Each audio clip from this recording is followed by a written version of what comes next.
నమస్తే, welcome to ఏఏ TV. Telangana రాష్ట్రంలో గతం అంటే ప్రభుత్వం ఏర్పడిన తర్వాత ఈ ప్రభుత్వం 2 లక్షల ఉద్యోగాలు ఇస్తానని ఏదైతే కాంగ్రెస్ గవర్నమెంట్ విద్యార్థులకి హామీ ఇచ్చిందో ఆ దిశగా అడుగులు పడుతున్నప్పటికీ కూడా మన గతంలో చూసాం. ఒక 6 నెలల క్రితం ఏదైతే గ్రూప్స్కి సంబంధించి కానీ డిఎస్సికి సంబంధించి కానీ చాలా ఉద్యమమే జరిగింది తెలంగాణ రాష్ట్రంలో. ఏదైతే ఆ పోస్టుల విషయంలో కానీ పోస్ట్ పోన్ విషయంలో కానీ ఎగ్జామ్స్ విషయంలో కానీ అనేక రకాల ఇష్యూస్ తెలంగాణ రాష్ట్రంలో తెర మీదకి వచ్చాయి. అవన్నీ కూడా ఇప్పుడు సద్దుమణిగినటువంటి పరిస్థితి మనం చూసాం. కానీ ఇప్పుడు తెర మీదకి వస్తున్నటువంటి అంశం ఏంటంటే గ్రూప్ 1 పరీక్షల్లో చాలా అవకతవకలు జరిగాయి. తెలుగు భాషని కించపరిచే విధంగా, తెలుగు భాషను తొక్కేసే విధంగా ఈ ప్రభుత్వం వ్యవహరిస్తుందంటూ కూడా అనేక రకాల ఇష్యూస్ బయటకు వస్తూ ఉన్నాయి. అసలు నిజంగానే గ్రూప్ 1లో క్వాలిఫై అవ్వాల్సిన వాళ్ళు ఎంతమంది అనే దాని మీద చాలా మందిని డిస్క్వాలిఫై చేశారనే ఉద్దేశంతో మాట్లాడుతున్నారు ఇప్పుడు మొత్తం విద్యార్థులు అంతా కూడా. సో నిజంగానే మరి గ్రూప్ 1 పరీక్షల విషయంలో కానీ, గ్రూప్ 1 ప్రిలిమ్స్ కానీ, అదేవిధంగా మెయిన్స్లో కానీ అసలు ఏమైనా ఇష్యూస్ ఉన్నాయా ఏంటి అనేది అంటే ప్రభుత్వం నుంచి మేమంతా కూడా అన్ని పక్కడబందీగా ప్లాన్గా చేసాం తప్పితే ఇందులో ఏ ఒక్క విద్యార్థి కూడా అన్యాయం జరిగే విధంగా చేయలేని ఒకవైపు ప్రభుత్వం చెప్తా ఉంది. సో ఒకవైపు విద్యార్థులు అంతా కూడా దీనికి ఎగ్నెస్ట్గా ఉన్నారు. సాధారణంగా అయితే 1000 పోస్టులు ఉంటే అందులో 1000 పోస్టులకు దాదాపుగా ఒక 5,000-6,000 మంది భర్తీ చేయడానికి ప్రయత్నం చేస్తారు. బట్ ఒక 1000 పోస్టులకే అవకాశం ఉంది కాబట్టి సాధారణంగా మిగతా వాళ్ళంతా కూడా కొంచెం నిరాశ చెందే అవకాశం ఉంటుంది. సో నిజంగా మరి గ్రూప్ 1లో ఏం జరిగింది అనేది మనతో మాట్లాడడానికి కాంగ్రెస్ సీనియర్ నాయకులు మానవత్ రాయ్ గారు ఉన్నారు. ఆయన అడుగుదాం. మరి నిజంగానే విద్యార్థులకి మరి వీళ్ళు ప్రభుత్వం తరపున ఏం సమాధానం చెప్తారో వాళ్ళ మాటలను తెలుసుకునే ప్రయత్నం చేద్దాం. మానవత్ రాయ్ గారు నమస్కారం. నమస్తే. మానవత్ రాయ్ గారు, ప్రతిసారి విద్యార్థులే మీ ప్రభుత్వాన్ని ఈరోజు అధికారంలో తీసుకురావడానికి ఒక కీలక పాత్ర పోషించినప్పటికీ సో ఆ విద్యార్థులంతా కూడా ఈరోజు మీకు ఎదురు తిరిగే పరిస్థితికి వస్తూ ఉంది. కారణం ఏంటంటే ఇందులో రకరకాల ఇష్యూస్ ఉన్నాయి. గతంలో దీని మీద చాలా డిబేట్లు చేశాం. సో ముఖ్యంగా చూసుకున్నప్పుడు గ్రూప్ 1 విషయంలో తెలుగు భాషని మీరు తొక్కేశారు. తెలుగు భాషకి సంబంధించి చాలా దారుణంగా ప్రభుత్వం వ్యవహరించింది. సో క్వాలిఫై విషయంలో చాలా అంటే దాని విధంగా నియంత్రణగా ప్రవర్తించిందని చెప్పేసి అనేక రకాల ఇష్యూస్ బయటకు వస్తూ ఉన్నాయి. సో ఏంటి సార్ అసలు నిజంగానే మరి ఇప్పుడు విద్యార్థులకు మొత్తం కూడా ఈ విధంగా మీ మీద తిరగబడడానికి ఏంటి ముఖ్య కారణాలు ఏంటి అసలు? ఇప్పుడు ఒక్కటే, నేను గ్రూప్ 1లో విజయం సాధించినటువంటి అభ్యర్థులు, తర్వాత విజయం సాధించినటువంటి అభ్యర్థులు విజయం సాధించిన వాళ్ళు ఉత్సాహంగా ఉండొచ్చు, విజయం సాధించిన వాళ్ళు నిరుత్సాహంగా ఉండొచ్చు. విజయం సాధించిన వాళ్ళేం గొప్పేం కాదు, విజయం సాధించిన వాళ్ళు కూడా వాళ్ళతో సమానమే. వాళ్ళేం తక్కువ కాదు, వాళ్ళు గొప్ప కాదు, వీళ్ళేం తక్కువ కాదు. వాళ్ళు సమయాన్ని సక్రమంగా వినియోగించుకున్నారు. వీళ్ళు ఎవరైతే నిరాశలో ఉన్నారో, విజయం సాధించలేదో, వాళ్ళు సమయాన్ని సక్రమంగా వినియోగించుకోలేదు. చాలా మంది ఈ పరీక్ష వాయిదా పడాలని చెప్పి రోడ్లకి ధర్నాలు చేశారు. అట్లాంటి వాళ్ళు సమయం వృధా చేసుకున్నారు. వీళ్ళు ధర్నాలు చేస్తుంటే కొంతమంది ఏం చేశారు, తెలివిగా బయటికి రాకుండా లైబ్రరీలో కూర్చోనో ఎక్కడో కూర్చోనో వాళ్ళకి తోచిన రూముల్లోనో స్టడీ హాల్లో కూర్చొని భీష్మించి కూర్చొని సిద్ధపడ్డారు. వాళ్ళు ఇలా విజయం సాధించారు అంతే. నేను ఒకటే సూచన చేస్తున్నా, వాళ్ళు గొప్పవాళ్ళు కాదు, మీరు వాళ్ళకన్నా తక్కువ వాళ్ళు కాదు, మీరు కూడా వాళ్ళతో సమానమే. సమానమైన తెలివితేటలు ఉన్నాయి, సమానమైన అర్హతలు ఉన్నాయి. కాకపోతే మీరు సమయాన్ని కేటాయించలేదు, మీ సమయాన్ని వృధా చేసుకున్నారు, అందుకే మీరు విజయం సాధించలేదు. కాబట్టి ఎందుకంటే వాళ్ళు ఎలాగైనా ఎగ్జామ్ అంటే అది కూడా చెప్తా, అక్కడ కూడా చెప్తాను, ఉద్యోగం కొట్టాలని ఎవరికైనా ఆశ ఉంటుంది కదా. ఇప్పుడు 13 ఏళ్ల కళ గ్రూప్ 1. అవును, ఆ ప్రభుత్వానికి గ్రూప్ 1 ప్రిలిమ్స్ పెట్టడం చేత కాలేదు, మెయిన్స్ పెట్టడం చేత కాలేదు. ఆ ప్రభుత్వం వైఫల్యం మూలంగా చాలా మంది నిరుద్యోగులు నష్టపోయారు. నష్టపోతే అసలు అందులో లోపాలు ఏమున్నాయని చెప్పి తెలుసుకొని కాంగ్రెస్ ప్రభుత్వం, ముఖ్యమంత్రి రేవంత్ రెడ్డి గారు ఈ TGPSCని సంస్కరించాలి అని చెప్పేసి ఫస్ట్ ఏం చేశారు ఆయన, మొదట UPS union public service commission ఎక్కడైతే ఢిల్లీలో ఉందో, రేవంత్ రెడ్డి గారు, నీటిపారుదల శాఖ మంత్రి ఉత్తమ్ కుమార్ రెడ్డి గారు ఇద్దరూ వెళ్ళి అక్కడ ఉన్న చైర్మన్ సభ్యుల్ని కలిసి ఒక 3 గంటల సేపు వాళ్ళతో బైఠాయించి తెలంగాణలో కూడా పరీక్షలు ఏ విధంగా నిర్వహించాలి, TGPSCని సంస్కరించాలని చెప్పి ఇక్కడికి వచ్చారు. రాంగలోని లీకులకు కారణమైనటువంటి గత ప్రభుత్వంలోని గత TGPSC చైర్మన్ని, అదేవిధంగా సభ్యులు మొత్తాన్ని కూడా వాళ్ళు రాజీనామా చేసి పక్కన పోయిన తర్వాత మంచి నిష్ణాతులు, లీకులు లేకుండా పరీక్షలు నిర్వహించే సమర్థుడైనటువంటి మహేందర్ రెడ్డి గారిని, సభ్యుల్ని, చక్కగా రాజకీయాలతో సంబంధం లేనటువంటి వాళ్ళని, నిష్ణాతులు, వివిధ రంగాల్లో నిష్ణాతుల్ని సభ్యులుగా నియమించారు. ముందు అది ప్రక్షాళన చేశారు. ఇందులో మీరు తెలుగు మీడియం వాళ్ళకి అసలు ఎవ్వరికి అన్యాయం జరగదండి. తెలుగు మీడియమా ఇంగ్లీష్ మీడియమా అనేది దాన్ని అది మెడకాయమే తలకాయ లేని ప్రశ్న. కానీ ఇప్పుడు వాళ్ళు అంశం ఏంటంటే అదే తెలుగు మీడియం వాళ్ళకి అన్యాయం జరిగింది. నేను ఏమంటానంటే నిరాశలో ఉంటారు. నిరుద్యోగ అనే కూడా అద్దం లాంటి మనసు. ఆ నిరుద్యోగ అద్దం లాంటి మనసుని కొంతమంది విషం నింపుతారు ఆ మనసులో. అసలే వాళ్ళ బాధలో ఆవేదనలో ఉంటే వాళ్ళలో శక్తిని నింపి మీరు విజయం సాధించకపోయినా మరొక పరీక్షలో విజయం సాధించడం చెప్పి వాళ్ళలో ధైర్య సాహసాలు ఆత్మవిశ్వాసం నూరిపోయాల్సినటువంటి కొంతమంది మీడియాలో కూర్చొని జమ్మయ్యలు జక్కయ్యలు వాళ్ళ రాజకీయ ప్రయోజనం కోసం వాళ్ళ స్వార్థం కోసం పక్క పార్టీలోంచి వచ్చే డబ్బులు తీసుకొని కాంగ్రెస్ ప్రభుత్వాన్ని బద్నాం చేయడం కోసం ప్రతిష్ట దిగజార్చడం కోసం ఈ విధంగా లేని అంశాన్ని ఉన్నట్లు వాళ్ళ మనసులో విషం నాటుతున్నారు. నిరుద్యోగులు పాపం వాళ్ళ తప్పు కాదు అది. వాళ్ళు ఏంటంటే నిస్సహాయ స్థితిలో ఉంటారు.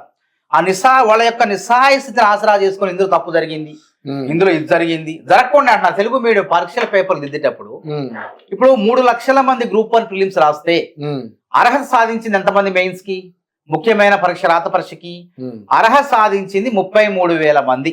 33,300 మందో 400 మందో అర్హత సాధించారు. ఎన్ని ఉద్యోగాలు ఉన్నాయి? 563 ఉద్యోగాలు ఉన్నాయి. అంటే 563 ఉద్యోగాల కోసం ప్రిలిమ్స్ లో 3 లక్షల మంది పోటీ పడితే మెయిన్స్ కి వచ్చేసరికి వాళ్ళు వడపోత ద్వారా ఎంతమంది 33,000 మందే మెయిన్స్ రాయడానికి అర్హత సాధించారు. మిగతా వాళ్ళంతా నిరాశలో ఉన్నట్టే కదా. వాళ్ళంతా అప్పుడు ఏం చేశారంటే ఏ నిరుద్యోగ అయినా మానసిక స్థితి అట్లా ఉండాలి. నేను రాక వచ్చిన 13 ఏళ్ల తర్వాత వచ్చిన నోటిఫికేషన్ నేను అవకాశం కోల్పోతున్నా, ప్రిలిమ్స్ లో విఫలం అయిపోయినా 1:100 పెడితే బాగు అని కొంతమంది రోడ్ల మీదకి వచ్చి ఈ పరీక్షను ఎట్లా వాయిదా అయిపోద్దామని చూశారు. కానీ రేవంత్ రెడ్డి సర్కారు పారదర్శకంగా ఉంది. పరీక్షలు సక్రమంగా జరిగి ఈ పాత 10 రోజులు 13 సంవత్సరాల బూజు దులిపేసి నిరుద్యోగులకు సక్రమంగా మంచిగా చదివే అభ్యర్థులకు ఎవరైతే ఉన్నారో వాళ్ళకి ఉద్యోగాలు ఇవ్వాలనే దృఢ సంకల్పంతో ముందుకు పోయింది.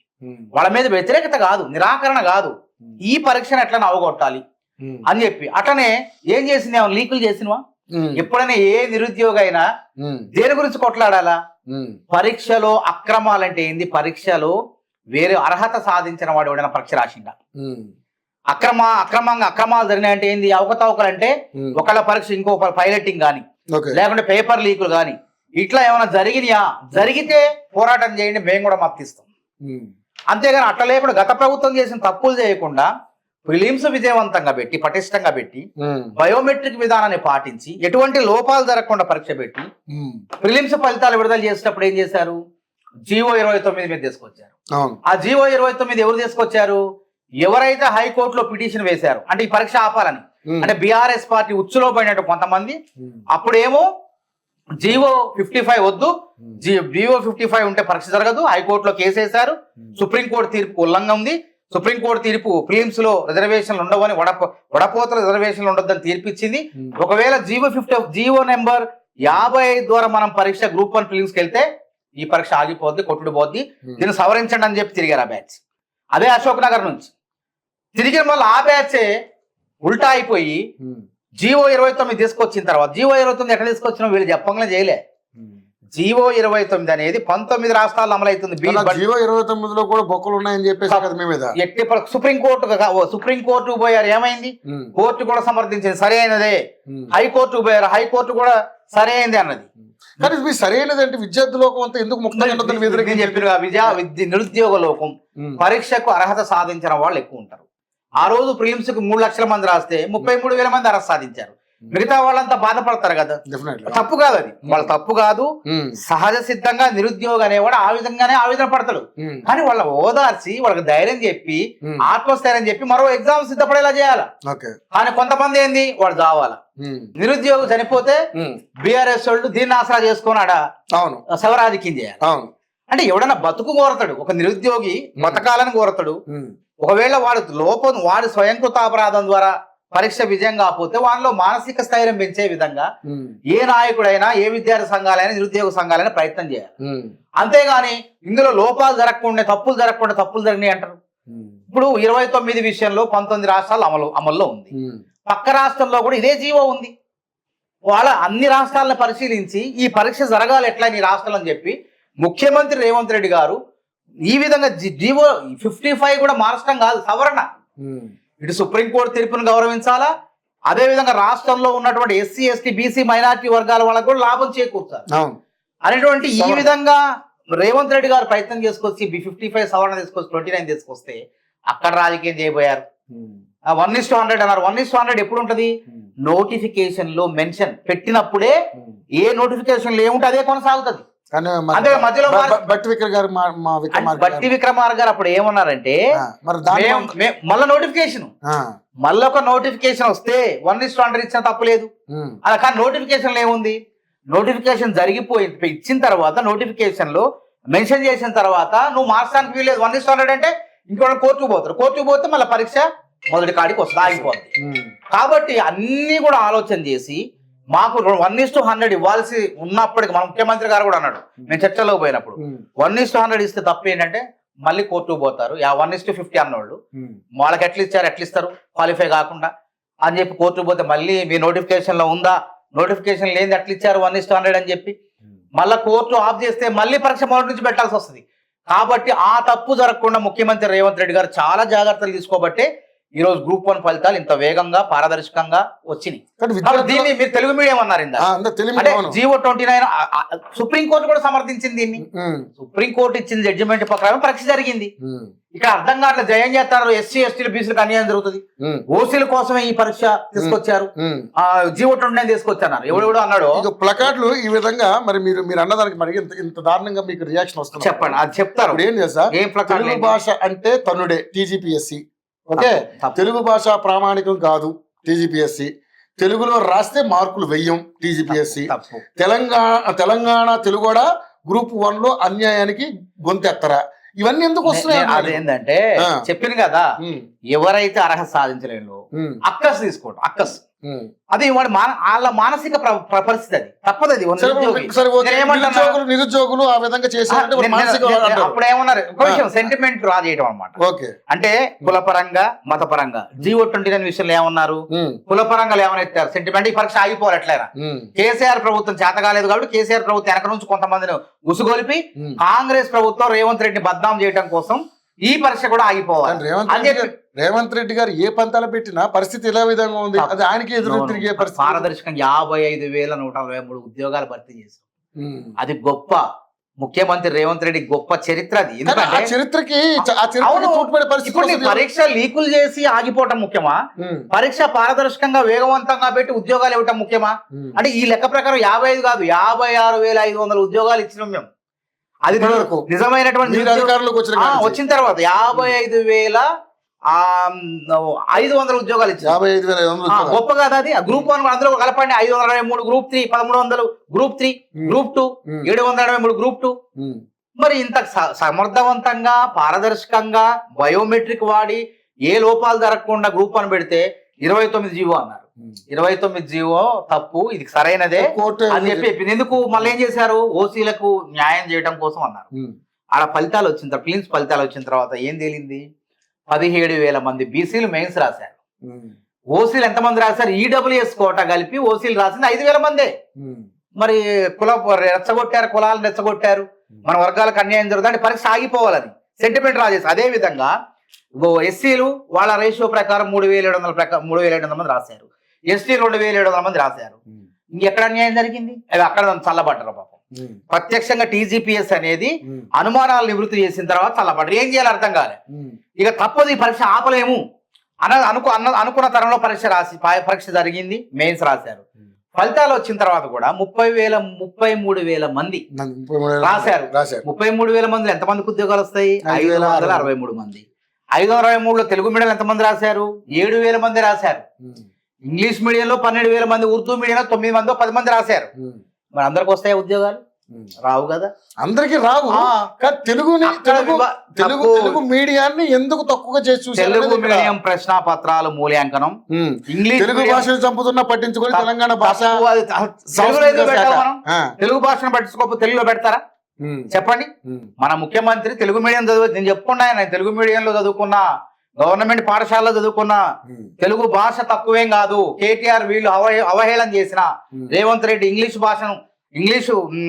పరిజ్ఞానాన్ని అవహేళన చేసిన, నేను తెలుగు బై తెలుగే మాట్లాడతాను. తెలుగుతనాన్ని చాటి చెప్తున్నటువంటి గొప్ప నాయకుడు రేవంత్ రెడ్డి ఏ విధంగా తెలుగు అన్యాయం చేస్తాడు? అక్కడ ఏం జరిగిందంటే అక్కడ ఏ తప్పు జరగలే, ఏ అక్రమాలు జరగలే. వీళ్ళ స్వార్థం కోసం వీళ్ళు రెచ్చగొడుతున్నారు. పాపం అమాయకులను వాడుకునే ప్రయత్నం చేస్తున్నారు ఇప్పటికి కూడా. ఎవరు వాళ్ళు? కొంతమంది మన ఎవరైతే ఈ మధ్య ఎమ్మెల్సీగా ప్రసన్న హరికృష్ణ, ఆయన స్వార్థం ఆయనది. అకస్మాత్తుగా నాయకుడు అండి ఆయన. ఆయనకేంది గతంలో ఎప్పుడండి వాళ్ళ స్వార్థం కోసం మేము రాజకీయ గారు ఏదన్నా ఒక ప్రభుత్వం చేస్తే ప్రసన్న హరికృష్ణ నాయకుడు ఎప్పుడేంటండి?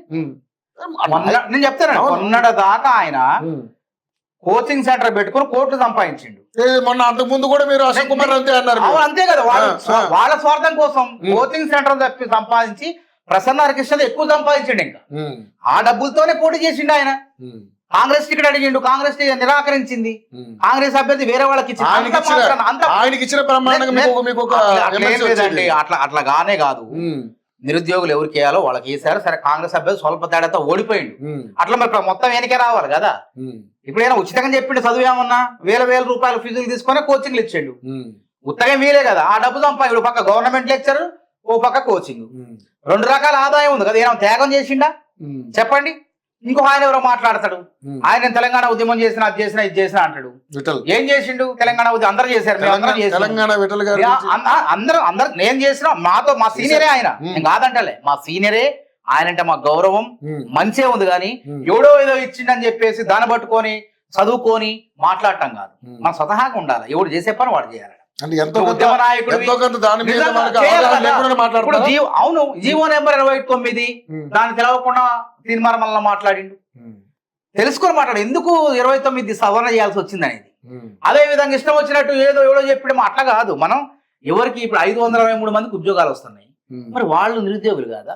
వాళ్ళు ఎంత కష్టపడి మొత్తం బాహ్య ప్రపంచాన్ని, పక్కన ఉన్నటువంటి సినిమాలని అన్నిటిని కూడా త్యాగం చేసి కూర్చొని కష్టపడి తినక చదివి ఇవాళ విజయం సాధించారు. అందరు గొప్పోడుగా సామాన్యులు వాళ్ళంతా సాధించారు. మనం కాదని వాళ్ళు గొప్పోళ్ళు అంటారు. ఆ విజయం సాధించడంలో కొన్ని కీలక అంశాలు నిజంగా ఏం తొక్కలే. ఏమైనా అవినీతి జరిగిందా ఇది చెప్పండి. ఒకటి బదులు ఇంకోటి ఎగ్జామ్ రాసిండా చెప్పండి. అది జరిగిందా? దమ్ముంటే మేము ఏ త్యాగానికైనా సిద్ధంగా ఉన్నాం. వాళ్ళు ఏ శిక్ష వేసినా నిరూపిస్తే మానవతర ఏ త్యాగానికైనా సిద్ధం. అరే ఉత్తర గాల్లో నోట్లో మాటలు ఉన్నాయి కానీ కాంగ్రెస్ పార్టీని బదనాం చేసి ఎవడో చెప్పిండని చెప్పి ఒకడు, వాడికి ఏదో ఉపయోగపడాలని ఇంకోడు. బీఆర్ఎస్ పార్టీ తప్పు చేసింది కాబట్టి కాంగ్రెస్ కూడా తప్పు చేయకపోయినా చేసినట్టు ప్రచారం చేయాలని చెప్పి సోషల్ మీడియాని వాడుకొని కొంతమంది సోషల్ మీడియాలో మొన్న కొంతమంది వాళ్ళని ప్రచారం చేసి డబ్బులు ఇచ్చి మరి ముఖ్యమంత్రిని బూతులు లిఖిస్తున్నారు. మీరేం చేస్తారండి? ముఖ్యమంత్రి మీరు మైకు పెడితే ఎవరన్నా సామాన్యుడు ముఖ్యమంత్రిని తిడితే ఏం చేస్తారు? ఆ తిట్టు వినపడకుండా బీఫ్ చేస్తారు. అంటే బీఆర్ఎస్ ఆఫీస్ లో వీడియోలు చేపించి బీఆర్ఎస్ ఆఫీస్ లో తిట్టించి $3,000-4,000 ఇచ్చి మళ్ళా వాళ్ళ గ్రూపుల్లో పోస్ట్ చేస్తారు. కనీసం ఇంగిత జ్ఞానం ఉండాలా జర్నలిస్ట్ అన్నోడు? అరే ముఖ్యమంత్రిని తిట్టారు, తెలుసో తెలియకో తిట్టారు, ఆ బూతు పదాలు మళ్ళా బీఫ్ చేయాలి కదా. జర్నలిజం విలువలు కదా, విలువలు లేకుండా ఆ విధంగా ఇప్పుడు ఏం చేస్తున్నారు? ఇప్పుడు ఏం చేస్తారు? కొంతమంది ఇట్లాంటి వాళ్ళు ఉపయోగించుకొని కాంగ్రెస్ ప్రభుత్వం మీద పడి నిరుద్యోగులు రెచ్చగొట్టని కొంతమందిని ఉసుగొలుపుతున్నారు. నేను దయచేసి నిరుద్యోగులకు చేతులు జోడించి మొక్కుతున్నా. ఇది కాకపోతే ఇంకోటి దునియా ఉంది, మనకి మస్తు జీవితం ఉంది. నిరాశపడకండి. మస్తు జీవితం ఉంది, ఇంకా మంచి అవకాశాలు ఉన్నాయి మీరు అంటారు. కానీ వయసు లేదే, వయసు పోతుంది. వయసే ఎక్కడ 40-49 సంవత్సరాల దాకా ఉంది ఎస్సీ ఎస్టీలకి. 40-48 సంవత్సరాల దాకా ఉంది. ఇంకా ఎస్సీ ఎస్టీలకి వాడుకుంటే పెళ్లిళ్ళు కథలు ఏమంటున్నా, ఇదే జీవితంగా చదవండి, తర్వాత ప్రత్యామ్నాయ మార్గాలు అన్వేషించండి. ఎంతమంది పార్ట్ టైం చేసుకుంటే సాధించారు, విజయం సాధించారు. ఒక వ్యక్తికి 3 ఉద్యోగాలు వస్తాయి, ఒక వ్యక్తికి 4 ఉద్యోగాలు వస్తున్నాయి. చెప్పండి, రావట్లేదా? మరి వాళ్ళకి వచ్చినప్పుడు మీకు ఎందుకు రావట్లేదు? మీరు ఇదే కాకుండా వేరేది కూడా మన కుటుంబాన్ని పోషించుకుంటూ పార్ట్ టైం గాను చదువుకుంటూ ప్రభుత్వ ఉద్యోగాలు సిద్ధపడాలా. నువ్వు ఎంత 30 లక్షల మంది నిరుద్యోగులు, 2 లక్షల ఉద్యోగాలే ఉన్నాయి ఇక్కడ. మరి మిగతా వాళ్ళంతా 38 లక్షల మంది. ప్రత్యామ్నాయ మార్గాలు, స్కిల్ డెవలప్మెంట్ చేసుకోవాలి. స్కిల్ డెవలప్మెంట్ యూనివర్సిటీని కూడా ఏర్పాటు చేసినాం కదా మనం. నైపుణ్యం ప్రపంచ వ్యాప్తంగా మన నైపుణ్యాన్ని ఉపయోగించుకోవచ్చు, ఉపాధి పొందొచ్చు. అది రేవంత్ రెడ్డి గారు ఆలోచన చేశారు కదా, సరిపోవు ఇంతమందికి సరిపోవు అని చేసినప్పుడు ఆ విధంగా విష ప్రచారం చేశారు. తర్వాత ఇప్పుడు తెలుగు మీడియం అంటున్నారు. 12,000 మంది ఇంగ్లీష్ మీడియం రాశారు, 7,000 మంది, సుమారు 33,000 మందిలో 7,000 మంది వాళ్ళు తెలుగు మీడియం రాశారు.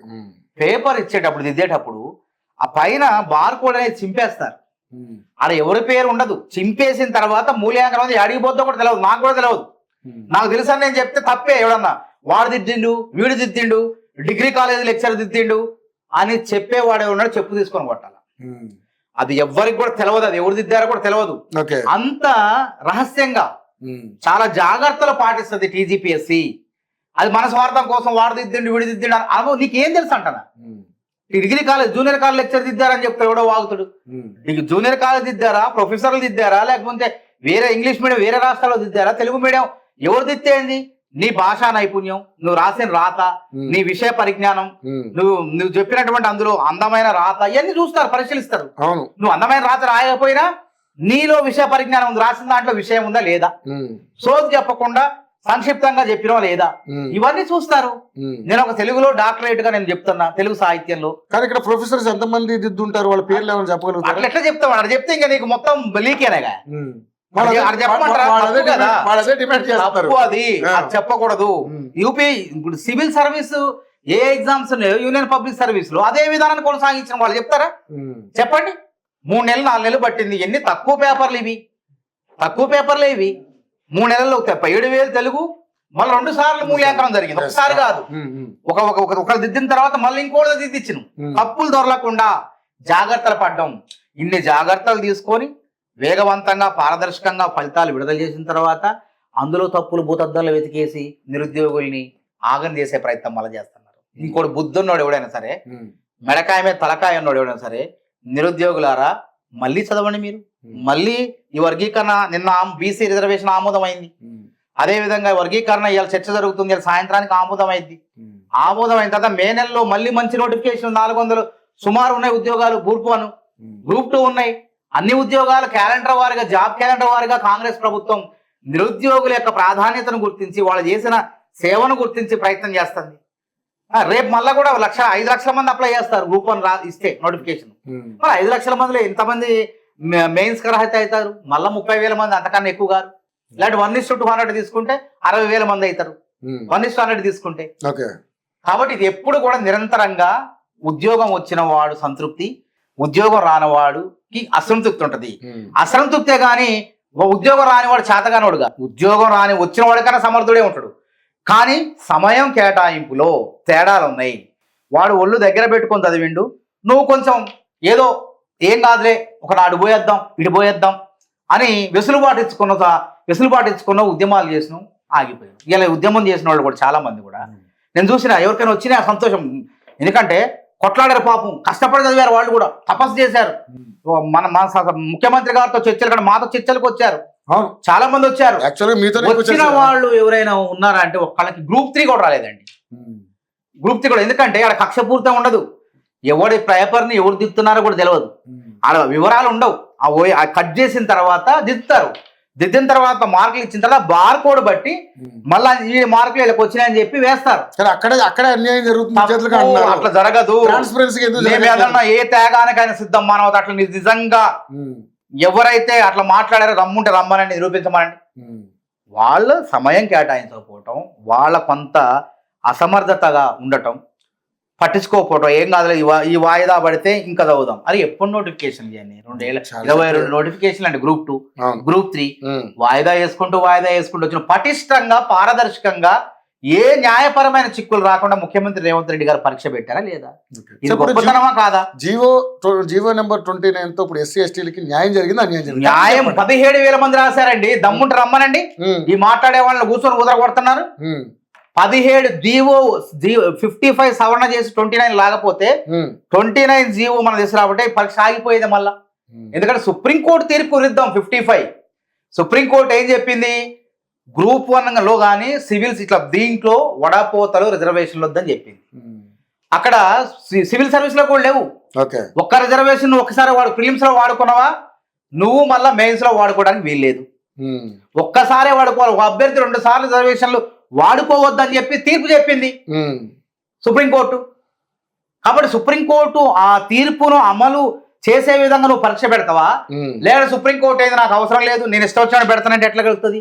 మధ్యప్రదేశ్ తీర్పు కూడా మధ్యప్రదేశ్ గవర్నమెంట్ అన్నారు ఇచ్చింది కదా. ఎప్పుడు ఇచ్చింది అది? ఆ మధ్యప్రదేశ్ గవర్నమెంట్ తీర్పు ఈ నోటిఫికేషన్ తర్వాత ఈ పరీక్ష జరిగేటప్పుడు వచ్చింది. ఓకే. నోటిఫికేషన్ లో ఏది ఉంటే అవే అమలు చేయాలి.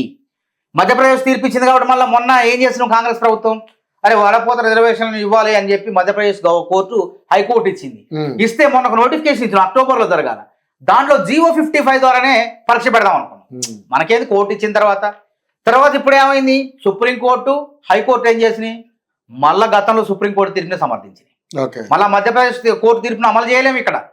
ఇక్కడ ఈ కోర్టు తీర్పులు జీవో 29 సమర్థించినాయి. కాబట్టి రాష్ట్ర ప్రభుత్వం ముఖ్యమంత్రి రేవంత్ రెడ్డి గారికి నిరుద్యోగులకు ఉద్యోగాలు ఇవ్వాలని, వాళ్ళ కళ్ళల్లో ఆనందం చూడాలని మొన్న 1500 లెక్చరర్ పోస్టులకు నియామక పత్రాలు ఇచ్చారు. గతంలో ఏమైనా జరిగిందా? అవి కూడా ఎప్పుడు గతంలో 11,000 టీచర్ ఉద్యోగాలను భర్తీ చేశారు. వాళ్ళకందరికి ముఖ్యమంత్రి స్వయాన వచ్చి నియామక పత్రాలు ఇస్తాడు. ఏం చెప్తున్నారా, పిల్లల భవిష్యత్తు మీరు చూడండి, రాష్ట్ర భవిష్యత్తు నేను చూసుకుంటా, సక్రమంగా పిల్లల్ని పైకి తీసుకురండి, నేను కూడా గవర్నమెంట్ స్కూల్లో చదువుకున్నా అని చెప్తాడు. ఇప్పుడు ఇందులో కూడా విజయం సాధించిన వాళ్ళు కూడా రేపు ప్రజలకు సేవ చేయాలా. ముఖ్యమంత్రి గారు చెప్పినట్టు 523 గ్రూప్ 2లో 783 ఉన్నాయి. మరి 783లో ఎంతమంది రాశారు? 5 లక్షల మంది రాస్తే అందరికి వస్తాయా? 5 లక్షలు. మరి మిగతా వాళ్ళు అసంతృప్తి ఉంటారు. అసంతృప్తిని ఏం చేస్తారు?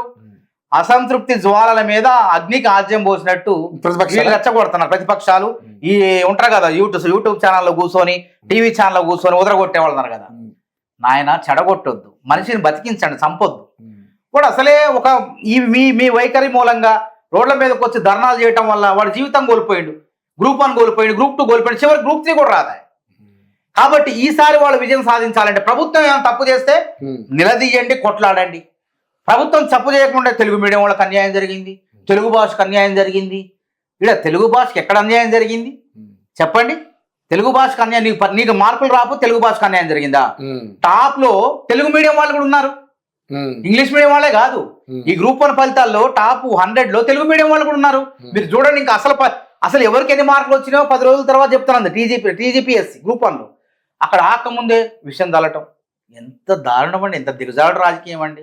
మేధావులు అని చెప్పుకునే వాళ్ళు కూడా టీవీల్లో కూర్చొని వాళ్ళ స్వార్థం కోసం, వాళ్ళ రాజకీయ ప్రయోజనాల కోసం ఈ విధంగా చదువుకున్న వాళ్ళ జీవితాలు నాశనం చేయడమేనండి. ఎంత తపస్సు చేసి ఉద్యోగాలు సాధించారు వాళ్ళు. అంత పిచ్చోళ్ళు ఏం కాదుగా వాళ్ళు. ఎవరు ఇప్పుడు హ్యాస్టేషన్ చేసే వాళ్ళు ఎవరైనా అంత పిచ్చోళ్ళు కాదు, వాళ్ళకి స్వార్థం, వాళ్ళ చిన్న స్వార్థం. ఏమంటున్నా స్టూడెంట్స్ కూడా ఎంతో కొంత ప్రాబ్లం అనిపిస్తుంది కదా. ప్రాబ్లం అని కాదు, వాళ్ళు ఏంటంటే కష్టపడ్డారు. కొంతమంది ఫిలిమ్స్ కాలేదు, కొంతమంది మెయిన్స్ రాశారు. మెయిన్స్ రాసిన 523 మందికి వచ్చినాయి. మిగతా వాళ్ళంతా కూడా బాధలో ఉంటారు, అసంతృప్తిలో ఉంటారు. కాబట్టి వాళ్ళని ఆసరాగా చేసుకున్న వాళ్ళు ఈ ముగ్గులో దింపుతున్నారు. వాళ్ళ మీద ఇంకొంచెం విష బీజాలు ఆడుతున్నారు. తప్పది. ఎంత చేసినా మళ్ళీ ఎగ్జామ్ పెడతారా? ఏమైనా తప్పులుంటే లీకులు జరిగితే మేమే పెడతాం. చూపి మీడియా ముందు కూర్చొని నిరుద్యోగుల మనసులో కాలుష్యం వెదజల్లుతున్నారు. ఇది మంచిది కాదు. ఎవరైతే అట్లా మాట్లాడుతున్నారో అది చట్ట వ్యతిరేకం, అట్లా మాట్లాడకూడదు, తప్పది. మేము ఆ రోజు పోరాటం చేసిన అర్థం ఉందండి. లీకులైన పోరాటం చేసినాం. గ్రూప్ 2లో లీకులైన, సింగరేణి ఉద్యోగాలు అవినీతి జరిగింది, తర్వాత అన్నిట్లో గ్రూప్ 1లో జరిగింది. మేము పోరాటం చేసిన అర్థం ఉంది, అంతేగాని అనవసరమైన దగ్గర చేయలేము మేము పోరాటం. సరే, ముఖ్యంగా చూసుకుంటే మరి గ్రూప్స్ లో ప్రిలిమ్స్ ఒక హాల్ టికెట్, మెయిన్స్ ఒక హాల్ టికెట్, ఏంటి ఇష్యూ ఏంటి అసలు? ఇక్కడ కూడా తెలియ సోయి లేకుండా మాట్లాడుతున్నాం. ఇప్పుడు 3 లక్షల మంది ఫిలిమ్స్ రాస్తే 33,000 మంది మెయిన్స్ అర్హత సాధించారు. మరి ఫిలిమ్స్ హాల్ టికెట్లు మొత్తం పెడదామా? 33,000 మందిలో ఏమైందంటే పరీక్షా కేంద్రాలు మరి ఏర్పాటు చేసుకుంటే అయ్యే నెంబర్లు కాదు, మెంబర్లు మార్చి హాల్ టికెట్లు ఈ 33,000 మంది కదా, ఈ 33,000 మందికి మళ్ళీ ఇష్యూ చేసి కొత్తగా ఇచ్చి వాటి ద్వారా పరీక్ష పెడతారు. నువ్వు ఎక్కడ అడగాల? హాల్ టికెట్ దగ్గర కాదు నువ్వు ప్రశ్నించాల్సింది. నువ్వు బయోమెట్రిక్ తీసుకోకుండా పరీక్ష పెడితే తప్పు. నువ్వు బయోమెట్రిక్ అందరికి 100% ఎక్కడ చెప్పమని బయోమెట్రిక్ తీసుకోలేదేమని, లేదంటే నీవు పరీక్ష కన్నా ముందే మెయిన్స్ పరీక్ష ప్రశ్నాపత్రం ఏదైనా జిరాక్స్ సెంటర్ లో దొరికితే తప్పు. లేకపోతే దొడ్డిదారులు ఎవడన్నా ఎమ్మెల్యే కొడుకో ఎమ్మెల్యే మనవడు వచ్చి దొడ్డిదారులో పరీక్ష రాస్తే తప్పు, పట్టుకుంటే తప్పు. అలా చూపియండి, పట్టుకోరు. చూపియండి అంటున్నాం, మనం ఎంతగా ఆరోపించడం కాదు, చూపియండి అంటున్నాం. అట్లాంటి వాళ్ళు చూపియండి, మేము ఇప్పటికి కూడా వాళ్ళని ఏరిపారేస్తాం. అందులో తప్పులు జరిగినాయి అని చెప్పి నిర్ధారించుకుంటాం. అట్లా ఏమి జరగకుండా చాలా జాగ్రత్తలు. పాపం మహేందర్ రెడ్డి గారు పదవి విరమణ చేసి వెళ్ళిపోయారు. నిజంగా అద్భుతంగా పెట్టినాడు ఆయన, అభినందించాలి ఆయన్ని. ఆయన మా రెడ్డి ఇవన్నీ చదువుకునే దగ్గర రెడ్డి బీసీ ఇవన్నీ విద్యా వ్యవస్థలో కులాలు, చదువుకునే దగ్గర కులాలు ఏంది? చదువు అనేది ప్రతిభతో వస్తుంది. ఎవరు రిజర్వేషన్ లో వాళ్ళకి ఉద్యోగాలు వస్తాయి. అంతేగాని మనం అంతకన్నా ఎక్కువ ఊహించుకో, దీన్ని అనవసరంగా రాద్ధాంతం చేయొద్దు, నిరుద్యోగులు మనసుల్ని కలుషితం చేయొద్దని చెప్పి ఎవరైతే యూట్యూబ్ గొట్టాల్లో కూర్చొని మాట్లాడుతున్నారు, అనవసరంగా విష ప్రచారం చేస్తున్నారు. నేనేమంటున్నా, ముఖ్యమంత్రి గారు మీరు మీలాంటి కాదు. ఇప్పుడు మీరు నా వాయిస్ తీసుకున్నారండి, మీరేం చేస్తారు, ఒకరు ఆ వాయిస్ ని, ఎవరైతే అసంతృప్తులు ఉన్నారో వాళ్ళ వాయిస్ ని, ప్రభుత్వ వాయిస్ ని ఇట్లా మీరు తీసుకుంటారు. మీ దగ్గర ఎప్పుడు యోయో టీవీ అట్లా చేయలే, అట్లా కక్కుర్తి పడలే.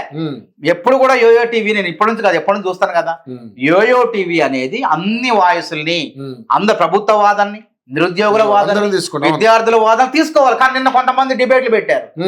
అదేంది, కేటీఆర్ ఏమన్నాడు గుర్తుపెట్టుకోండి, ఇక్కడ గుర్తు చేయాలి. కేటీఆర్, నేను 36 మెడికల్ కాలేజీలు కట్టిను, మేము 36 యూట్యూబ్ ఛానల్ పెట్టినట్లయితే మేము మళ్ళీ అధికారంలోకి వచ్చేవాళ్ళమే, మళ్ళీ పీక తినేవాళ్ళమే, ఈ రాష్ట్రాన్ని సర్వనాశనం చేసేవాళ్ళం, దోచుకునే వాళ్ళమే అని చెప్పి ఆయన అనుకోండి. ఇప్పుడు ఏం చేస్తాడు, ఆయన కొన్ని యూట్యూబ్ ఛానల్ పెట్టిండు. యూట్యూబ్ ఛానల్ పెట్టేసి ఏం చేస్తాడంటే, లేనిది ఉన్నట్టు, ఉన్నది లేనట్టు ఒక విష ప్రచారం ప్రభుత్వం పని చేస్తాడు. ప్రభుత్వం మంచి చేసినా చెడ్డ చేసినట్టు చెప్తాడు. ఒకవేళ చెడ్డ జరిగితే చూపి, ఇప్పుడు జర్నలిజం అంటే మీరు బొమ్మ బొరుసు, మంచి చెడు, మీరేం చేస్తారు, చెడును ప్రశ్నిస్తున్నారు, అది నిజం, అది దాన్ని మేము అభినందిస్తాం. కాదు, మంచిని కూడా అభినందిస్తారు, మంచిని అభినందిస్తారు, చెడును ప్రశ్నిస్తారు. మరి అది గొప్పతనం, అది జర్నలిజం. మరి దీన్ని ఏమంటారు, వీళ్ళు యూట్యూబ్ లో మాట్లాడేది ఏం చేస్తారు, దాన్ని ఏమంటారు అంటే శాడిజం అంటారు. శాడిజం అంటారు, సైకోయిజం అంటారు, శాడిజం సైకోయిజం అంటారు. సోషల్ మీడియా కూడా సోషల్ మీడియా ఎట్లా అయిపోయింది, సైకో మీడియాగా అయిపోయింది. అది కూడా వాళ్ళు ఎవరు, వాళ్ళది ఆ విధంగా మంచి చేయాలండి, చెడు కాదు. వ్యక్తిగత ఆనందం చేయొద్దు, వ్యక్తి కుటుంబాలు దొరికిపోవద్దు, తప్పులుంటే ప్రశ్నించడం మేమే అంటున్నాం. ఈ విధంగా ఇందులో అయితే నేను చెప్తున్నా, ఈ గ్రూప్స్ పరీక్షలు గ్రూప్ 1, గ్రూప్ 2, గ్రూప్ 3 పారదర్శకంగా జరిగినాయి. నిరుద్యోగులారా, మీరు ఆత్మవిశ్వాసంతో ఉండండి, జీవితం అయిపోలేదు. ఎన్నో ప్రపంచం నుంచి బయటకు వస్తే, ఒకసారి లైబ్రరీ నుంచి బయటకు వస్తే ఇట్లా అవకాశాలు మన ముందుంటాయి. ఆ అవకాశాల్లో వాటి కోసం పాటుపడుతూ మన ప్రభుత్వ ఉద్యోగం కావాలి, నేను ప్రభుత్వ ఉద్యోగిని కావాలని కళ నెరవేర్చుకోవడం కోసం ప్రయత్నం చేయండి. అంత మాత్రాన మన జీవితం అయిపోలేదు. విజయం సాధించినవాడు గొప్ప కాదు, మీరేమో చెడ్డ కాదు, వాళ్ళే గొప్ప ఏం కాదు, మీరు కూడా గొప్పే. విజయం సాధించినవాడు కూడా, విజయం సాధించిన వాడికన్నా సాధించినవాడు కూడా గొప్పే. ఎవరు తెలివి వాళ్ళకే, అందరు తెలివి సమానంగా ఇచ్చాడు దేవుడు. కానీ ఆ తెలివి కోసం సమయం ఎవరు కేటాయించారో వాళ్ళకి ఉద్యోగాలు వస్తాయి. సివిల్స్ అయినా అంతే, 5 ఏళ్ళు తపస్సు చేస్తే IAS కావచ్చు, అంటే బయట ప్రపంచం తెలవకుండా. 5 ఏళ్ళు నువ్వు చదువుకుంటూ, అడు తిరుక్కుంటూ, ఇటు తిరుక్కుంటూ, సినిమాలు చూసుకుంటూ, షికారు చూసుకుంటూ, మధ్యలో అటు ఇటు పార్కులకు పోతూ నేను గ్రూప్ 1 రాస్తున్నానంటే నిన్ను నువ్వు మోసం చేసుకున్నట్టే. నువ్వు 5 ఏళ్ళు తపస్సు చేయి, మళ్ళీ గ్రూప్ 1 రాయి, గ్రూప్ 1 అధికారి అయితే 500 ఉద్యోగాలు నాదే ఒక ఉద్యోగం చదువు, తప్పకుండా నువ్వు వెళ్తావు. ఇది రాజకీయం కాదు. రాజకీయంలో నేను అదే అంటాను, 5 ఏళ్ళు కష్టపడితే IAS కావచ్చు, కానీ 20 ఏళ్ళు కష్టపడిన నువ్వు ఎమ్మెల్యే అయితే కాలేదు చెప్పాలి. నా పరిస్థితి నాదే. నేను 24వ సంవత్సరం ఇప్పుడు కష్టపడాను, 24వ సంవత్సరం కష్టపడ్డా నా అవకాశం చేజారిపోయింది. ఇందులో ప్రశ్నించడానికి ఏం లేదు, కానీ అందులో కష్టం ఆడిపోదు. నీ తెలివి, నీ రాత, నీ భవిష్యత్తు నీ దగ్గర నిర్ణయించబడుతుంది. కాబట్టి నేను ఏమంటానంటే, ఇప్పుడు ఇక నుంచి జరిగే ఉద్యోగాలు గ్రూప్ 1 కానీ గ్రూప్ 2 కానీ మే, జూన్ నుంచి ప్రారంభమైంది. సక్రమంగా ఒళ్ళు దగ్గర పెట్టుకొని పూర్తి సమయం దానికే కేటాయించండి. తినటానికి, పడుకోవటానికే కొద్ది సమయం ఇచ్చండి. ఇక సినిమాలు, షికార్లు, మిగతా వ్యాపకాలు, ఉద్యమాలు ఇవన్నీ బంద్ చేయండి. ఎందుకంటే నాతో అన్నారు చాలా మంది, అన్నా నిజంగా నేను తిరగకపోతే నాకు ఉద్యోగం వచ్చేది, నేను తిరగబట్టి ఆగమైందని చెప్పారు, చాలా మంది చెప్పారు నాకు. పొద్దున కూడా ఒక మిత్రుడు మాట్లాడిండు, పాపం ఎప్పటి నుంచి చదువుతాడు అన్న, ఆ 4 రోజులు నేను సమయం 10 మార్కులతో పోయింది నాకు అన్నాడు. 10 మార్కులతో ఎందుకు పోయిందిరా అంటే, 10 రోజులు నేను అటు తిరిగి నన్ను నాగమైపోయినా. ఆ 10 రోజులకి 10 మార్కులు వస్తే నేను నా గ్రూప్ 3 గారు కనీసం గ్రూప్ 3 కూడా రాలేదు, గ్రూప్ 1 రాలే, గ్రూప్ 2 రాలే, గ్రూప్ 3 కూడా రాలేదు అన్న. ఏ ముఖం పెట్టుకొని ఇంటికి పోవాలను అట్లా ఫీల్ కావద్దు, అట్లా బాధపడద్దు. ఏ ముఖం పెట్టుకొని నువ్వు ఇంటికి పోతా అని చెప్పి ఎందుకు ఆలోచిస్తున్నావు? తప్పు నువ్వేమన్నావు, తప్పు చేసినవా, దొంగతనం చేసినవా, ఏం తప్పు చేసినావు? ఏ తప్పు చేయలేదు. నువ్వు మళ్ళీ కష్టపడి చదువు, నువ్వు విజయం సాధిస్తావు, నీ విజయం నీదే అని చెప్పి ధైర్యం చెప్పి, అది వేరే వాడు ఏం చేస్తారా, అరే ఉద్యోగం రాలే కదా, నీ తప్పు కాదు, ఇది ప్రభుత్వం తప్పు, ప్రభుత్వం అట చేయబట్టే నీకు ఉద్యోగం రాలేదు, కొట్లాడదాపా. మళ్ళీ వాడు రోడ్డు మీద తీసుకొస్తే 4 యూట్యూబ్లు, టీవీ ఛానల్లో మాట్లాడంలో వాడు హీరో అయిపోతాడు, చదువును మర్చిపోతాడు, మళ్ళీ పుణ్యకాలం కాస్త అయిపోతుంది. నువ్వు శాశ్వత నిరుద్యోగ అవుతావు, దేనికి పనికి రాకుండా అవుతావు. ఎవరు ఎదుటివాడి మాటలు విని నువ్వు ఆగమైతే నువ్వు దేనికి పనికి రాకుండా అవుతావు, అది గుర్తుపెట్టుకో. రైట్. ఇక ముఖ్యంగా చూసుకుంటే ఉద్యమాల పురిటి గడ్డ, ఓయు గడ్డ, మరి ఆ ఉద్యమాల్ని మొన్న అంతకుముందు ప్రభుత్వంలోనేమో కేసీఆర్ గారు ఇది ధర్నా చౌక్ని ఎత్తేసి ఆయన అప్రతిష్ట మూట కట్టుకున్నాడు. ఇప్పుడు మీరు ఏకంగా ఓయూ జోలికి వెళ్ళారు. ఓయూలో ఎటువంటి ధర్నాలు పెట్టడానికి లేదు, ఎటువంటి ప్రొటెక్షన్లు జరగడానికి లేదు అంటూ మీరు చేసిన ఏదైతే సర్క్యులర్ జారీ చేశారో మొత్తం అంతా కూడా ఇప్పుడు ఓయూ విద్యార్థులంతా కూడా మీకు ముక్త కంఠంతో మిమ్మల్ని అంటే అది నిజంగానే మీరు ఒక విద్యార్థి నాయకుడే. నేను అది ఏమంటాను, నేను కూడా పోరాటాలు చేసి ఓయూ ప్రభుత్వం నియంతృత్వంగా వ్యవహరించినా నేను కొట్లాడినా, వాళ్ళు జీవోలు తెచ్చి సర్కులర్ తెచ్చినా కొట్లాడినాం, కేసులు పాలయ్యాం. పెట్టుకోండి మీ ఇష్టం అని చెప్పినాం, కొట్లాడినాం. కానీ ఇది జీవో రాష్ట్ర ప్రభుత్వం తీసుకొచ్చినట్లయితే రాష్ట్ర వ్యాప్తంగా ఉండేది. మరి మిగతా యూనివర్సిటీలు ఎందుకు సర్కులర్ రాలేదు? మిగతా యూనివర్సిటీలు రావాలి కదా, రాష్ట్ర వ్యాప్తంగా రావాలి, ఉన్నత విద్యా మండలి ప్రవేశపెట్టాలి. కక్ష కాదు, యూనివర్సిటీస్ అటానమస్ గా స్వయం ప్రతిపత్తిగా ఉండాలని చెప్పేసి ముఖ్యమంత్రి గారు రాజకీయాలకు సంబంధం లేని విద్యావేత్తలనే, ఇప్పుడున్న విసి కుమార్ గారు కూడా ఒక మంచి విద్యావేత్త, ఆయన ఇంజనీరింగ్ లో ఆయన నిష్ణాతుడు, ఆయన రాజకీయాలు తెలియదు, ఆయన కూడా ఊహించాడు, ఆయనకు ఆ పదవి వచ్చిందంటే ఆయనే ఊహించాడు. కాబట్టి విద్యా వ్యవస్థ ఎట్లుండాలి, ఏ విధంగా ఉండాలి అని చెప్పేసి అక్కడ వారు నిర్ణయం తీసుకున్నారు. అంతేకాదు ప్రభుత్వానికి ఆపాదించినట్లయితే ప్రభుత్వం మొత్తం యూనివర్సిటీలు తీసుకురావాలా, అన్ని విద్యా సంస్థల్లో అవి తీసుకురావాలా, ఇవన్నీ ముఖ్యమంత్రి గారికి ఏం తెలుస్తాయి? సరే ఇప్పుడు వచ్చింది సమస్య దృష్టికి వచ్చింది, ముఖ్యమంత్రి గారు కూడా ఆలోచిస్తే అయినా కానీ ఇంకోటి ఏం చేస్తుందంటే ఇక్కడ బీఆర్ఎస్ ప్రభుత్వం కుట్ర ఉంది. కేటీఆర్ గారు ఈ మధ్య కాలంలో అన్ని కాకతీయ ఉస్మానియా యూనివర్సిటీలు అన్ని విద్యార్థి సంఘాలు దాదాపు కుల సంఘాలు అన్నిటిని పిలిపించుకొని మీరు ఏదో ఒకటి లేపండి యూనివర్సిటీలో, మొత్తం మీరు ఆగం చేయాలి, కాంగ్రెస్ ప్రభుత్వాన్ని బద్నాం చేయాలి, మీకు ఏం కావాలంటే అది చూసుకుంటా అని చెప్పి మాట్లాడినట్టు ఆనవాళ్ళు సమాచారం మాకు వచ్చింది. 100% అబద్ధం కాదు ఇది, గుర్తుపెట్టి. ఏ విధంగా నిరూపిస్తారా? 100% నిరూపిస్తాం. కాకతీయ యూనివర్సిటీ నాయకులు మాట్లాడారు పిలిచి, అదే విధంగా ఇక్కడ మాట్లాడారు, ఉస్మానియా నాయకులు మాట్లాడారు, అందరిని పిలిచి మాట్లాడారు కొంతమందిని. కాబట్టి ఇక్కడ కుట్ర జరుగుతుంది. ఈ కుట్ర జరుగుతున్న తరంలో ప్రభుత్వానికి సంబంధం లేదు, తన ఇంటెలిజెన్స్ విభాగం ఉంటుంది, అది ఎట్లా నియంత్రించాలి. కానీ ఇంతలోకే ఒక మేధావి విద్యావేత్త అయిన ఒక వీసీ గారు ఆ నిర్ణయం తీసుకున్నారు. అది కూడా ఎందుకు వీసీ ఛాంబర్ లో మొత్తం మీ చేత తీర్చుకోబడ్డ మేము చెప్పేవాళ్ళైతే మొత్తం చెప్పాం, అన్ని యూనివర్సిటీలోకి వచ్చేది, ఉస్మానియాకి ఎందుకు వస్తుంది? వీసీ ఛాంబర్ లో పోయి ధర్నాలు చేయడం కాకతీయ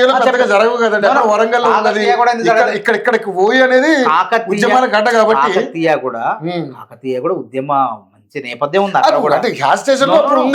అయితే ఇక్కడ కొంతమంది పోయి లోపల పోయి ధర్నాలు చేయడం, కూర్చోవడం, అర్ధరాత్రులు కూర్చోవటం, దీనివల్ల వీసీ గారు ఆయన ఒక విద్యావేత్త కాబట్టి ఆ విధంగా నిర్ణయం తీసుకోవచ్చు. పూర్తిగా మేమేం చేసినాం, మా ప్రభుత్వం చేతిలో పెట్టుకోవాలి. అందుకే ప్రభుత్వం చెప్తే డూడు బసవన్నల్ని మేము ఆడ పెట్టుకోవాలి, చదువు రాని వాళ్ళని ఆడ వీసీలకు పెట్టాలి, చదువు వచ్చిన వాళ్ళని సక్ర.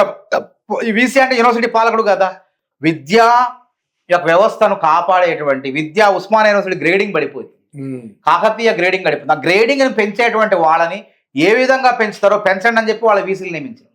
ఇంతలోకి ఈ జీవో తీశారు. కాబట్టి ఇందులో మంచి ఉంది, కొంత ఇబ్బంది ఉంది. కాబట్టి మనం విద్యార్థులను ఏం కోరుతున్నాం అర్థం చేసుకోండి, మిమ్మల్ని ఎవరు కూడా ఆపరు. కాకపోతే కొంత నిబంధన అనేది కొంతమంది శృతి మించి చేస్తారు, కావాలని ఎవరైతే చేశారో అట్లాంటి వాళ్ళ కోసం ఆ జీవో. నిజంగా తప్పు జరిగితే నిబంధనలకు విరుద్ధంగా అంటే ముఖ్యమంత్రి గారు దిష్టి బొమ్మలు తగ్గుతాం ఎట్లాంటి దిష్టి బొమ్మలు మొన్న చేశారండి ఒకటి. ముఖ్యమంత్రి గారిని ఇప్పుడు పద్ధతి ప్రజాస్వామ్యబద్ధంగా లేదంటే ఘాటుగా లేకుంటే చురక తిట్టొచ్చు, కానీ ఏమండి ఇష్టం వచ్చినట్టు అది తీసుకొచ్చి మళ్ళీ వాళ్ళ మీడియాలో ప్రచారం చేస్తున్నారు. కాబట్టి ఇట్లాంటి అన్ని కూడా ప్రమాదాలు పొంచి ఉన్నాయి. కాబట్టి జాగ్రత్తలు తీసుకోవాలనే ఆ వీసీ గారు ఆ విధంగా నిర్ణయాలకు పాల్పడినట్టు తెలిసింది.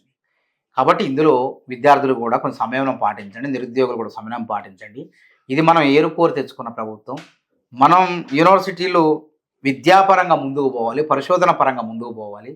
చేయండి, ప్రజాస్వామ్య విద్యార్థులకు నష్టం కలిగితే చేయండి, కానీ ఎక్కడో రాజకీయం జరిగితే రాజకీయం సంబంధాన్ని విద్యా యూనివర్సిటీ దాని ముఖ్యమంత్రిని బండబూతులు తిడితే, ఆయన కుటుంబ సభ్యులు దూషిస్తే ఎవరిదైనా ఏ పార్టీ మేము కూడా చెప్తున్నాం, మా సోషల్ మీడియా కూడా చెప్తున్నాం, వ్యక్తిగత కుటుంబ సభ్యుల జోలికి వెళ్ళకండి, రాజకీయంగా విమర్శలు చేయండి, అంతేగాని వ్యక్తిగత జీవితాల జోలికి పోవద్దు అని మేము చెప్తాం. అంతే, అక్కడ ఏం తప్పు లేదు. ఆ జీవో అది ఎప్పుడు కూడా తీసుకొస్తుంటారు సర్క్యులర్ అట్లా కొంచెం అప్రమత్తంగా ఉండండి అని నిరుద్యోగులను కూడా హెచ్చరించడం, విద్యార్థులను హెచ్చరించడం, శృతి మించొద్దు ఏది కూడా అట్లా తీసుకొస్తారు. గతంలో మేము ఉన్నప్పుడు కూడా తీసుకొచ్చారు. కానీ మేము చేసాం. ఒకవేళ వాళ్ళు కంటిన్యూ చేశారనుకోండి, ఏంటి ఎటువంటి చర్యలు ఉండబోతుంది? కాంగ్రెస్ ప్రభుత్వం ప్రజాస్వామ్యబద్ధంగా కేసులు పెట్టి కఠినంగా ఉండదండి, కఠినంగా ఉండదు. ఎవరైతే శృతి మించుతారో, ఇప్పుడు ఎవరైతే వాళ్ళు బీఫ్ అనే శబ్దం లేకుండా ఎట్లా ఏ విధంగా ముఖ్యమంత్రి గారిని దూషిస్తుంటే పైశాచికానందం పొందారో అట్లాంటి వాళ్ళపై చట్టపరంగా చర్యలు. ఓకే, సో ఆ విధంగా వ్యవహరించడం ప్రజాస్వామ్యబద్ధంగా ఘాటు పదాలతో, చలోక్తులతో, అదే విధంగా చురకలతో మాట్లాడితే అది ప్రజాస్వామ్యబద్ధ అవుతుంది. కానీ ఇంకొకటి నేను ఒక మాట అడుగుతూ మిమ్మల్ని ముగిస్తా. ఇదే ముఖ్యమంత్రి గారు యూట్యూబ్ ఛానల్ అంత చిన్న చూపు చేసి మాట్లాడారు. ఏమండి, మేము విన్నాం మరి టూ మచ్గా అంటే నిజంగానే సరే ఆయన అన్నదానికి ఒక్కటి నేను ఒక్క మాటకి నేను అనుకుంటా, ప్రతి ఒక్కళ్ళు ఎవరో కొత్తగా వచ్చిన వాళ్ళందరూ లోగో పట్టుకుని నేను జర్నలిస్ట్ అంటే అది మనం కూడా ఒప్పుకో, ఎందుకంటే ఇంత ఎక్స్పీరియన్స్ ఉన్నా ఎవరు సరే పక్కన పెట్టండి అది. కానీ యూట్యూబ్ ఛానల్ ద్వారానే ఈరోజు మీ కాంగ్రెస్ ప్రభుత్వం కూడా అధికారంలో రావడానికి అదొక పెద్ద కారణం అనేది నేను అంటాను. దాన్ని మీరు ఏకీభవిస్తారా? ముఖ్యమంత్రి గారు కూడా అంగీకరిస్తారు దాన్ని. యూట్యూబ్ ఛానల్ చాలా ఉపయోగపడ్డాయి, ఎందుకంటే పెద్ద పెద్ద టీవీలు అంశాల్లో కూడా ప్రభుత్వానికి అండగా, ఆ రోజు కేసీఆర్ ప్రభుత్వానికి అండగా ఉంటే యూట్యూబ్ ఛానల్లే కాంగ్రెస్ పార్టీకి, రేవంత్ రెడ్డికి గొంతులే మారి. అయితే ఇక్కడ ఏమైంది, మీలాంటి ఛానళ్ళు ఒక పద్ధతి నేను చెప్పిన కదా, బొమ్మ బొరుసు, ఇటు తప్పు ఇటు ఒప్పుని చెప్పాలి, తప్పుని చెప్పాలి. కానీ కొన్ని నేను చెప్పిన కేటీఆర్ గారు 36 ఛానళ్ళు పెట్టాడు కదా ఈ మధ్యకాలంలో, చాలా ఉన్న పేర్లు చెప్తే మళ్ళీ ఎందుకులే కానీ 36 ఛానళ్ళు పెట్టి, మరి జర్నలిజం అన్నాడు ఒకటి, రేవంత్ రెడ్డి మంచి చేసిండు, రేవంత్ రెడ్డి తప్పు చేసిండని కనీసం 50 చెప్పాలి కదా. మరి చెప్పకుండా వాళ్ళు ఇష్టం వచ్చినట్టు మాట్లాడతారు. అదే విధంగా ఇంకోటి, అసలు ఎవడు యూట్యూబ్ ఛానల్, ఎవడు జర్నలిస్ట్ అంటే 10th క్లాస్ ఫెయిల్ అయినవాడు కూడా తెలుగు తెలిస్తే సార్ వాడికి ఏదో క్వశ్చన్ 10th క్లాస్ ఫెయిల్ అయ్యి, అంటే జర్నలిజం విలువలు కూడా తెలవకుండా, అవగాహన లేకుండా నేను జర్నలిజమే చదవాలంటారు, జర్నలిజం కోర్సే చదవాలంటలే. నువ్వు ఒక మీడియాలో కొంతకాలం పనిచేస్తే నీకు నాలెడ్జ్, జర్నలిజం ఎక్స్పీరియన్స్, అనుభవం వస్తుంది. ఆ అనుభవం లేకుండా అప్పటికప్పుడు నీకు బుద్ధి పెట్టంలోనే ఒక గొట్టం పెట్టి దానికి లోగో నువ్వే అంటించి ఇది నా ఛానల్, యూట్యూబ్ ఛానల్ అని చెప్పి జనం మీద పడుతున్నారు, బ్లాక్మెయిల్ చేస్తున్నారు. తర్వాత ప్రభుత్వాలని కూడా టార్గెట్ చేస్తున్నారు ఇష్టం వచ్చినట్టు. వేరే పార్టీలకు అమ్ముడుపోయి ఏమన్నా. అందుకే మొన్న జర్నలిస్టు మొత్తం కూడా ప్రెస్ క్లబ్ లో మీటింగ్ పెట్టారు. జస్టిస్ సుదర్శన్ రెడ్డి గారు ఏమన్నారు, తర్వాత వీళ్ళందరూ వచ్చారు, మేధావులు, పాశం యాదగిరి అంతా వచ్చారు. వాళ్ళు ఏమన్నారు, భావ ప్రకటన స్వేచ్ఛ ఉంది కానీ బూతు ప్రకటన స్వేచ్ఛ లేదు. బూతు ప్రకటన ఎవడైనా తప్పే కదా, ఎవడైనా తప్పే బూతు ప్రకటన అనేది. కాబట్టి ఆ విధంగా ఎవడు పడితే వాడు అసలు అర్హత లేనోడు, అనుభవం లేనోడు, కనీసం విషయ పరిజ్ఞానం లేనోడు నేను జర్నలిస్ట్ అంటాడు. రేపు మీకు ఏమైనా సౌకర్యాలు అందించాలన్నా, ప్రభుత్వం నుంచి సంక్షేమ పదాలు అందించాలన్నా మరి ఎవరికి ఇవ్వాలి చెప్పండి. అందుకే అసలు జర్నలిస్ట్ ఎవరు కాదు అనేటువంటి నిర్వచనాన్ని మీరే తయారు చేయండి అన్నాడు ఆయన రేవంత్ రెడ్డి. ఎంతమంది ఉన్నారు మీరే తయారు చేసి అసలు ఎవరిని ప్రకటిద్దాం. ఇప్పుడు ఎవడు పడితే వాడు ఎంతమంది ఛానల్ పుట్టకొస్తా ఉంటారు. ఊరికి ఒక ఊరు, చిన్న ఊరు పోతే 15-20 మంది ఛానల్. ఎవరు చెప్పారు అందులో పాలకుర్తి పోతే పాశం యాదగిరి గారు ఎవరు అన్నారు 20 ఛానళ్ళు వచ్చినాయట ఆ ఊర్లోనే. అని మీకు ఎక్కడ ఆ ఊర్లో 20 అంటే 12,767 గ్రామాలు. మరి చెప్పండి, ఏంది నియంత్రించవచ్చు అసలు? సాధ్యమేనా చెప్పండి? అందుకే ఈ కమిషన్ కావాలి మనకేంది జర్నలిజంలో. దీనికి నియంత్రించడానికి ఒక కమిషన్ ఉండాలి. కాబట్టి ప్రెస్ కమిషన్ ఇంకేందో కమిషను పెట్టి ఒక మీడియాలో మేధావులకు వాళ్ళకి అప్పచెప్పి దీన్ని నియంత్రించే పనులు చేస్తే కొంచెం ఆగుతుంది. లేకపోతే ఇది ఎట్లుందంటే శృతి మించిపోతుంది. లేదు, అలాంటి వాటికి డెఫినెట్లీ కట్టడి చేయాలి మానవతరాయ్ గారు. Thank you so much. But రాబోయే ఛాలెంజ్ అన్నింటికి కూడా మీరు సమాధానాలు చెప్పి దానికి రెడీగా ఉండాలి మరి మీరు. తప్పకుండా, ఎందుకంటే మంచి ఉన్నది చెప్తాం, ఓకే, లేనిది మేము మాట్లాడడం. ఇప్పుడు తప్పు జరిగితే తప్పు జరిగిందంటాం, మేమే ముందుంటాం, ప్రభుత్వమే ముందుంటది. రైట్, ప్రతిపక్షాలకు అవకాశం ఇవ్వం మేము. Okay, right. అదే అటువంటి అవకాశం ఇచ్చే పరిస్థితి రాకుండా మీరు మంచి చేయాలని మేము కూడా కోరుకుంటున్నాం. కావాలని మేము అందరూ సపోర్ట్ చేసి మిమ్మల్ని అధికారంలో తీసుకొచ్చి పెట్టాం. సో ఆ అవకాశం వేరే వాళ్ళకి ఇవ్వకుండా మీరు ప్లాన్ చేసుకోండి. మీరు అనుకున్న అన్ని కూడా మళ్ళీ మాదే అధికారం, మళ్ళీ ముఖ్యమంత్రి రేవంత్ రెడ్డి, మళ్ళీ రాహుల్ గాంధీ, ప్రియాంక గాంధీ, సోనియా గాంధీ, మల్లికార్జున ఖార్గే ఆస్తులు రేవంత్ రెడ్డి గారికి ఉంటాయి. అవన్నీ ప్రజలు నిర్ణయిస్తారు. చూద్దాం ఫర్దర్గా ఏం జరగబోతుంది. Thank you Manavatarai, thank you so much. ఇదండి ఓవర్ టు స్టూడియో.